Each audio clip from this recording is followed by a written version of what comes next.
కానీ మీరేమనుకుంటున్నారని చెప్పేసి అంటే పీటరు ఇవాళ అందుకే దేవుని కుమారుడివి అని తమ్ముడు చెప్పేసి అంటే అప్పుడు బ్రదర్ ఆయన ఏమంటాడంటే మాట విన్నారా? చెప్పండి సార్. అందుకే మీరు అడిగిన క్వశ్చన్స్ కి నేను సమాధానం చెప్పకుండా మిమ్మల్ని ప్రేరేపిస్తున్న ఆత్మ ఏదో డిజైన్మెంట్ చెప్తున్నాను. అది సార్ యాంటై క్రైస్ట్ ఆత్మ. ఇది నేను అనలేదు. ఆంటీ క్రైస్ట్ యోహాను అంటే గారు అర్థం చెప్తారా మొదటి సార్? పోనీ పత్రికలో సార్ అయ్యగారు ఆంటీ క్రైస్ట్ నేను అంటే అర్థం చెప్తారా కోపపట్టలేదు. సార్? సార్ ఆంటీ సరే క్రైస్ట్ సార్ అంటే మాట అర్థం మీకు చెప్పగలరా సార్? అర్థమవుతుందా? నేను మీతో గొడవ పట్టం లేదు. సార్ నేను నేను కూడా గొడవ కోపపట్టం లేదు. పడట్లేదు సార్, నేను తెలుసుకోవడానికి ఏదో అడుగుతా ఉన్నాను. ఎమోషన్స్ మీరే నన్ను చెప్పట్లేదు. నేను అనవసరంగా నా మీద చెప్పింది నిందలు నిజం. వేస్తా ఉన్నారు. అది నింద కాదయ్యా, అది బైబిల్ బట్టి అది నిజం.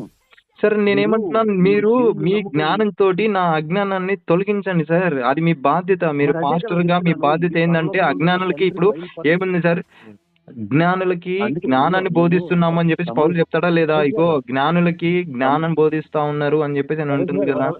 రమేష్ గారు ఒక్క నిమిషం ఆ అన్న ఒక మాట అయ్యా, ఇవ్వండి. మీకు ముందే చెప్పాను, మీ డెస్టినీని మీరే